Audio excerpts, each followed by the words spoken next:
Okay, let's cover something very briefly. I'm going to call this brief lesson The Dirty Little Secret About Jehovah's Witnesses. And I hope we link this in as many ways as we can on YouTube so as many people watch it as possible. There are no vowels in the Hebrew language. There are 22 consonants, but no vowels. Context has to determine usage in Hebrew, and sometimes the pronunciation is rather fluid. The name Jehovah uses 4 Hebrew letters called the tetragrammaton. That's a big word. It simply means 4 letters. But 4 letters isn't as flashy and as exciting as the word tetragrammaton. If you can spit that out in a charismatic church, they might think you're filled with the Spirit. But they roughly correspond to our English letters J, H, V, H. And the vowels have to be added for English purposes. But the Jehovah's Witnesses, and from here on we'll simply call them JWs, have decided that calling God or addressing God by that name is the most important matter for men to clarify.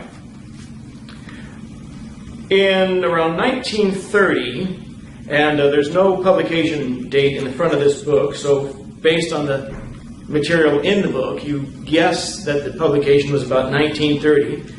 The Watchtower Bible and Tract Society published this book entitled Prophecy, written by their president, Joseph Rutherford, at the time. And he writes about God's special name. Chapter 12, page 316, Jehovah's name is the most vital issue before all creation. A few have settled the question by taking an unequivocal stand on the side of Jehovah, and now give all honor and glory to his name. All who will ever enjoy life everlasting must do likewise.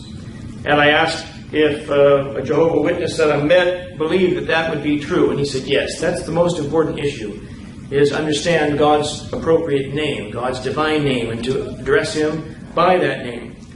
And then in 1950, they decided they couldn't twist the Bible any further the way they were doing, so they wrote their own Bible, the New World Translation of the Christian Greek Scriptures. This was from 1950, and they added the rest of the Bible later on.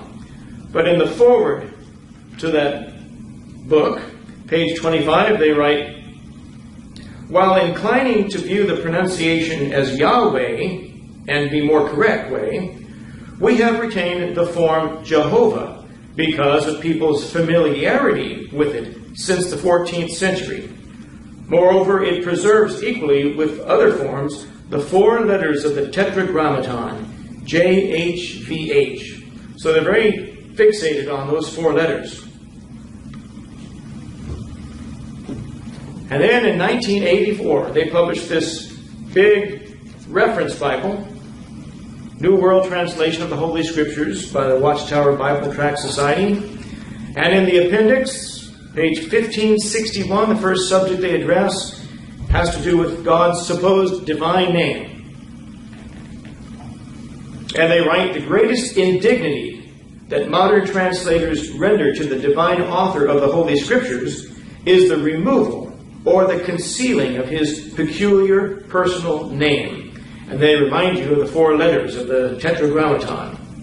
By using the name Jehovah, we have held closely to the original language texts and have not followed the practice of substituting titles such as Lord, the Lord, Adonai, or God for the divine name, the tetragrammaton. Oh, it's beautiful when it rolls off your lips that way.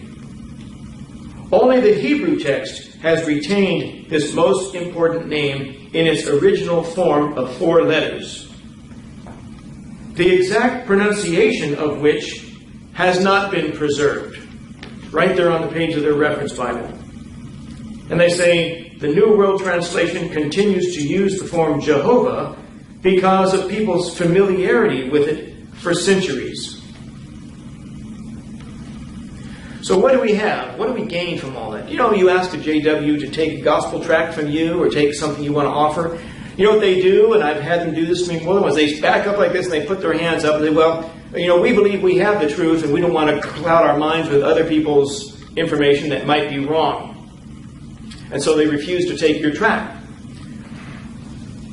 But if you ever read their magazines, the Plain or the Watchtower magazine, and anything else they're offering, all of the articles are written by somebody back in Brooklyn, New York, or wherever the headquarters is, and they write these articles, and they're continually referring to other books. They're continually appealing to other reference materials, dictionaries, encyclopedias, old Bibles, other people's writings about the Bible, other denominational publications. They're continually picking and choosing and comparing all of these things to try to prove their point. And I've often wondered, how is it that somebody back in Brooklyn, New York, is free to read and compare other people's literature, but not the dumb sap who's asked to distribute the magazine in front of the donut shop? For goodness sake, they don't see the inconsistency of that?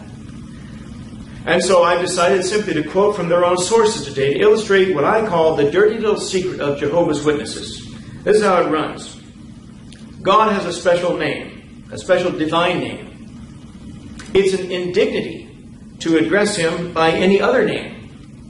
His name is represented by 4 Hebrew letters.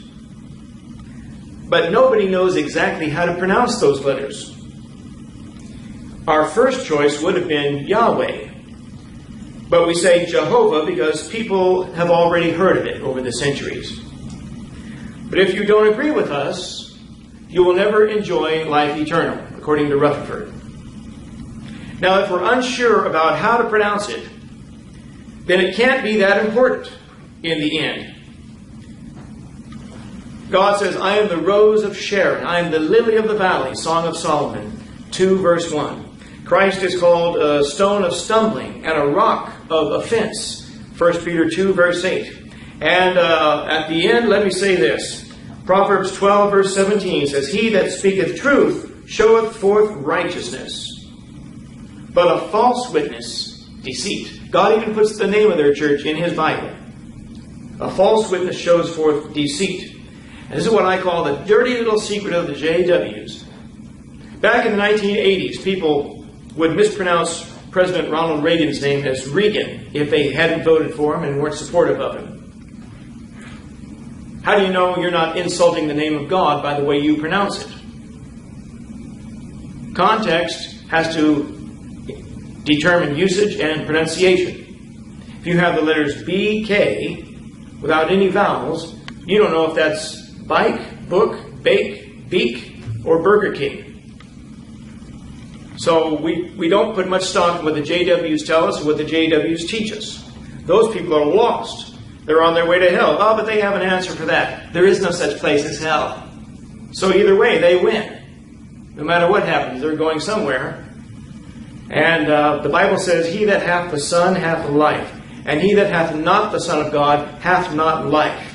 1 John 5:12. And the name Jehovah is nowhere in that verse. All right, that's enough for today. Thank you very much.